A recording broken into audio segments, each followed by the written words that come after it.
今個星期六咧，將會出發去到韓國首爾度工作啊！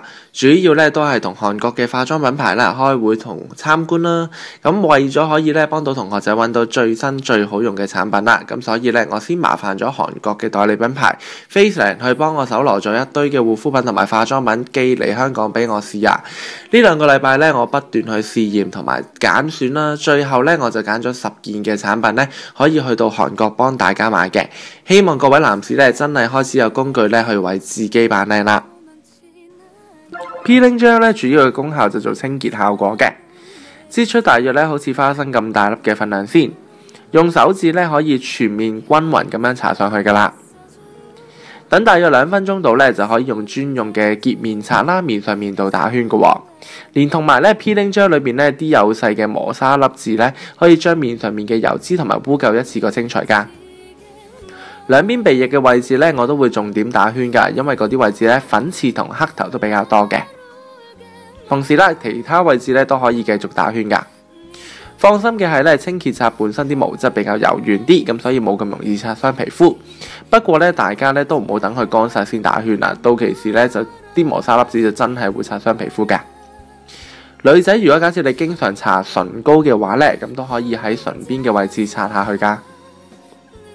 用清水咧洗完面之後咧，感覺就非常乾淨嘅。1個禮拜咧做1次2次咧，都可以預防到暗瘡啦同埋粉刺噶啦。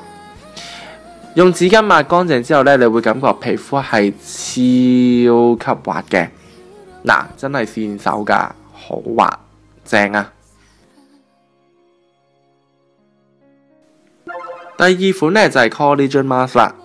呢款咧含有大量骨膠原嘅成分嘅，可以極速咧幫你注入到水分噶。如果假設你皮膚係好乾啦，好易爆拆嘅話咧，佢絕對係急救之星嚟嘅喎。開袋之後咧，你會見到有好多層噶，中間啫喱狀嗰層咧就係噶啦。而因為咧啫喱狀咧比較重啲，同埋比較易散落嚟噶，咁所以咧一般都會設計成上下2塊嘅。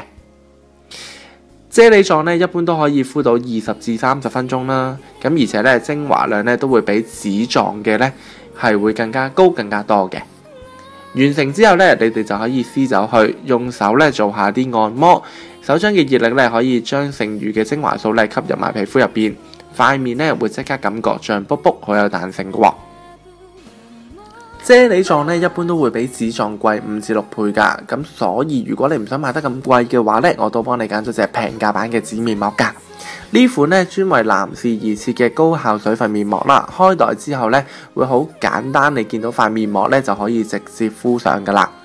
而面膜紙咧會比一般嘅面膜紙咧會更加大張，咁所以非常之適合男士嘅面型㗎噃。不過咧，紙質嘅面膜咧只可以敷15至20分鐘嘅啫，因為如果假設你敷得太耐，張紙乾晒嘅話咧，會倒吸翻你面部嘅水分㗎，咁所以咧記住15至20分鐘就好搣啦。面膜咧大部分咧都唔需搣完之後咧就唔需要去清洗嘅，因為我發覺有好多男仔嘅學生都同我講話我敷完面膜之後要去洗面㗎，千祈唔好啊，嗰啲先至係精華啊。呢支冰感按摩眼霜咧有一個大大嘅冰感筆頭啦，非常之適合男仔嘅眼型噶。大家只需要咧擠少少，然後利用呢個冰感筆頭咧喺眼底嘅位置向外打圈，咁就可以有助改善到眼部嘅浮腫噶啦。而針對黑眼圈嘅眼霜咧，感覺就好冰涼同埋唔油膩嘅，咁所以男仔可以放心使用噶啦。黑眼圈同埋眼袋咧，其實都係男仔面對緊嘅問題嚟㗎，因為大家都未開始學習去搽上眼霜啦，同埋做一啲眼部嘅按摩去改善眼部嘅問題嘅。如果假設你想雙眼有神啲，今日就開始記得要用眼霜啦。新推出嘅男士保濕乳液啦，一支有齊晒爽膚水啦、乳霜同埋精華素㗎喎。油性皮膚嘅朋友咧，應該就用深灰色呢隻控油系列啦。擠出嚟咧就啫喱狀嘅，搽上去咧個感覺就好清爽，而且咧好快吸收㗎喎。你會完全感覺唔到面上面有粒黐黐嗰啲感覺㗎，真係做到控油嘅效果嘅。嗱，做到控油嘅效果咧就唔會咁容易出面油啦。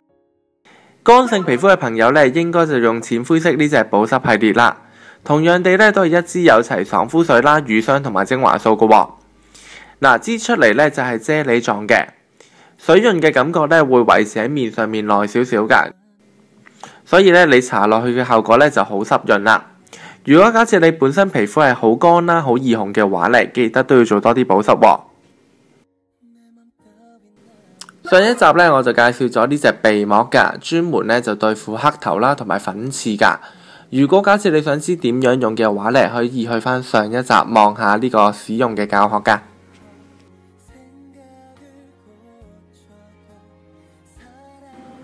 朝頭早起身咧，搽完保濕之後，我都會用呢支摩洛哥嘅堅果油搽面嘅喎。韓國好多男仔女仔呢啲皮膚望埋去好有光澤啊。其實呢，好多人都會用油去做護膚品㗎，平衡翻韓國咁凍啦同埋咁乾嘅天氣㗎。擠2-3滴嘅堅果油喺掌心，用手捽勻佢。手掌嘅熱力呢，可以有助啲油呢滲入皮膚入邊嘅喎。之後呢，可以用向外拉啦、向上拉呢兩個方法呢做按摩，令到面部咧有提升嘅效果。過咗30秒之後咧，當油分吸收之後，皮膚自然咧就感覺好飽滿噶啦。之後你所搽嘅粉底液啊、BB cream 啊，或者係 CC cream 等等咧，都會特別貼服噶。不過我自己個人就唔太建議油性皮膚嘅同學使用啦。呢支 CC cream 咧最好嘅地方咧就係完全唔會有粉嘅感覺啊，質地咧只係好似 cream 一樣，但係搽完之後咧就可以自然咁樣調亮你嘅膚色嘅喎，絕對適合一啲咧想化咗妝之後唔俾人發覺嘅男仔女仔啊！用手指咧薄薄搽晒全面啦，偏黃嘅皮膚咧就可以令到你調白翻少少，啞色嘅皮膚咧就可以令到你有光澤，而較紅嘅皮膚咧就可以變翻正常嘅膚色，非常之好用喎。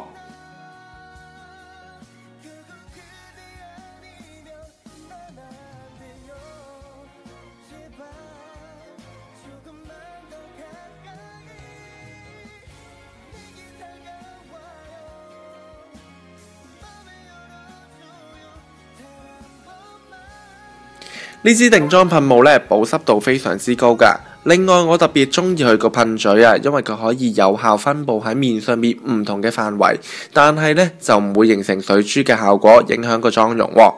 簡單咧喺面上面噴上3秒就已經有定妝嘅效果啦。化晒成個妝之後咧，記得一定要做定妝，碎粉咧會比較容易有粉樣示人嘅。咁如果男仔你想望埋去自然啲咧，定妝噴霧就係你嘅選擇啦。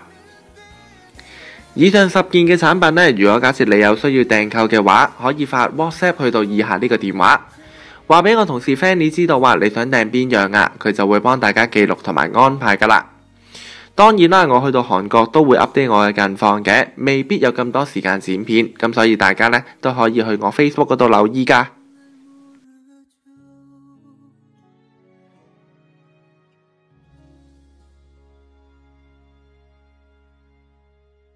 咁但係你一定要吹過佢㗎嘛，